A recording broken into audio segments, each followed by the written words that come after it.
Jesus in California wants to discuss a being called God. Cool. How you doing, Jesus? Hey, how's it going? Yeah, I was calling to see just to have a discussion on basically theism, the theistic worldview, and the atheist worldview, and basically discussing whether or not a being known as God exists. Now, Okay. If you want, I can give you a very specific description of That'd be great. God, and then we can. So I believe that God is a being that exists outside of time, space, and matter, that is personal and is intelligent enough to design the universe. And you're putting a lot on it. Yeah, basically. Yeah, so it's very specific. No. Trust me. I appreciate the definition. I have one clarification question before we get started. You talk about this God that exists outside of time. Does it outside of space, time, and matter? Does the God you believe in manifest within space, time, and matter in any detectable way?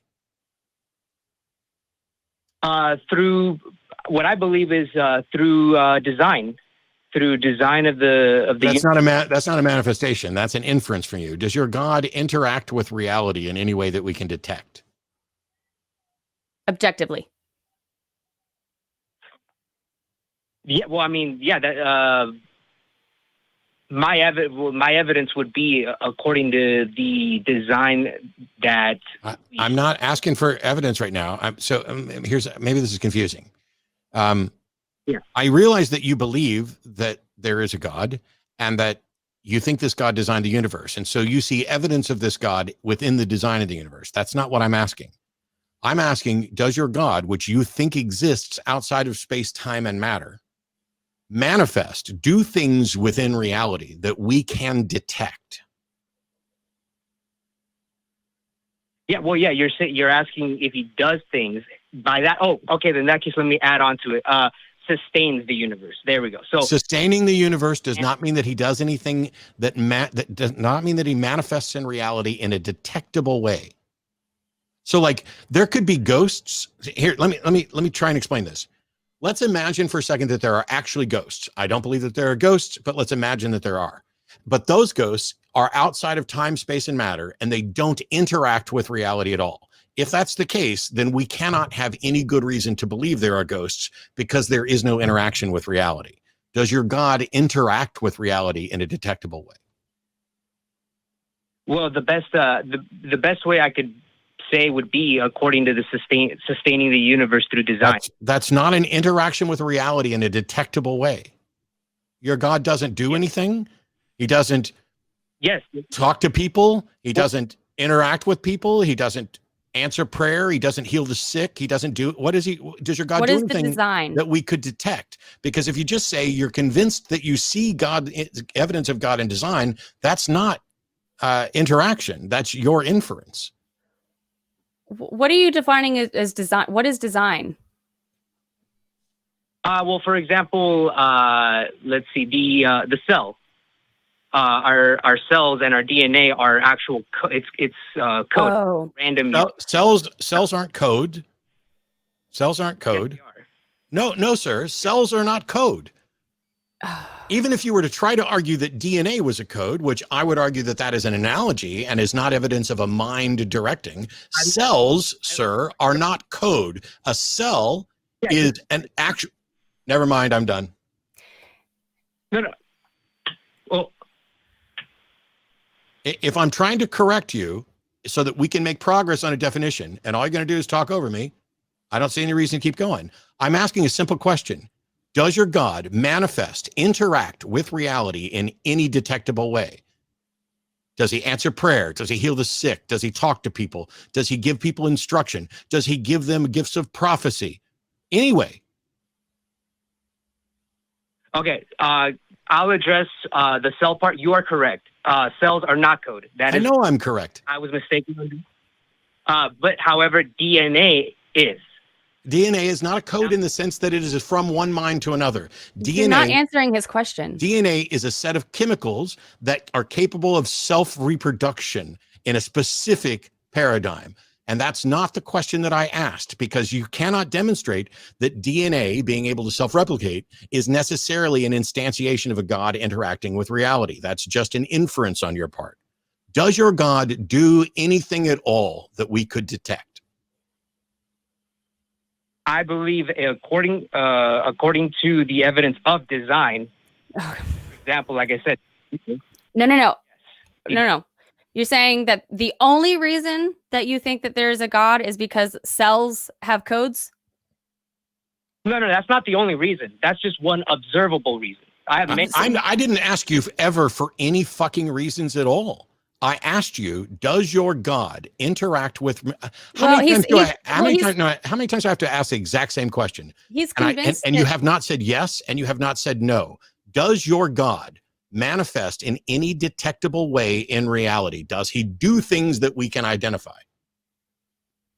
Yes. What? Based on the design of thing. Oh my fucking God. Like I said, because he's convinced that design is evidence. Well, he's wrong, but so how do we explain that? I'm trying. Design is not interaction. What is your God doing today that we can detect? Because he ain't making DNA. So then what is your evidence that DNA designs itself?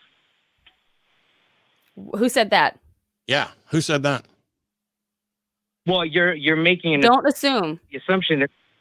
Well, okay, fine. So you said that God does not create, that does not design DNA. No, I did not say that. You don't seem to be listening very carefully. I said, what is your God doing today? Because he's not designing DNA today. DNA is done. It exists, independent of whether your God did it or whether it is a naturalistic chemical process, which is what the evidence points to. I asked, what's your God doing today? And I'm answering. No, you're not. You're trying to tell us what we think. And I'd really, really like you to stop telling us what we think and try to tell us how we can objectively tell that there's a God, because we don't believe it anymore. We've looked into this. We have spent a lot of time on this. Matt spent a lot more time on this than I have, and we have not found any answers. So what is the answer that you can give us that we can objectively say, yes, there is a God? Because I look out and I see design, and it's not what I disagree with you. So that is not objective. Okay, well, let's go with the beginning. Do you agree that there was a beginning to the universe, like the Big Bang, from a point of singularity? I agree that the current best explanation from science is Big Bang cosmology. Whether or not that actually happened or whether or not there's some way to demonstrate that is a separate issue, but that's the current best scientific explanation for the origin of the universe. So then do you agree that according to logic, either the universe had a beginning from nothing or an unmoved mover to usher or there's fairies or something else? So if you don't get to say from logic if you do not make an argument that is actually consistent with logic. For it to be consistent with logic, you have to have a true dichotomy. And to get to that, what you would say is, are you in agreement that the universe was either intentionally created by an intelligent agent or that it was not? Because that is a direct dichotomy. The universe was either created by an intelligent agent or it was not created by an intelligent agent. I would agree that that is a true dichotomy, but you don't get to pick you don't get to put God up against one portion of the not. It's yes or no. Well, no, I'm leading to it. That's why I'm leading to it. No, sir. You weren't. What you did was you put up either God did it or it designed itself. That's not a true dichotomy. So either an intelligent agent designed the universe or an intelligent agent did not design the universe. That is a true dichotomy. So it's either true or it isn't then. Everything is either true or it's not true. Everything. That's what logic is. Okay. Right. And I agree with you. I agree with you. So, and we're saying we don't know. So I'm going to give up on ever getting an answer about whether God does anything detectable in reality. But if you're going to talk about, hey, how do you explain the origin of the universe? The correct answer may be there is no explanation currently for the origin of the universe. And if you think you can explain it with a God, you have to provide the proof and the evidence to meet the burden of that claim. It sounds to me like you have been given a lot to think about, Jesus, and I think that you should take what Matt said and go learn a little bit more about dichotomies. I'm going to as well. There's a lot that we can learn. So instead of asserting that we all have all the answers, let's listen to each other and consider what everyone has to say, because that's how we know what's true, is we listen and we determine. So thank you, Jesus, for calling. Can I just say one last thing before? Sure. Yeah. Okay. So I'll just say this. If I believe the atheist worldview were true, I would be an atheist. The thing is, there is no atheist there worldview. is no atheist worldview. Atheism is simply not being convinced that a God exists. Everything else about my worldview is independent of that. You and I'm gonna guess here, Jesus. Do you believe that we're on a planet that is round, like an oblate spheroid, and not flat? Me too. Yeah, I'm not. And do you believe that planet orbits the sun instead of the other way around? Do you think the sun goes around the Earth, or do you think the Earth goes around the sun? I believe the Earth goes around the sun. Me too. So there's two things that we believe. Neither one of them has anything to do with whether or not I'm a God, and they're both part of both of our worldviews. The difference here is that I think I'm in a shared reality with other people. I'm assuming you think you're in a shared reality with other people, right? Right. And when somebody says, why is there something rather than nothing? My answer is, I don't know. And your answer is?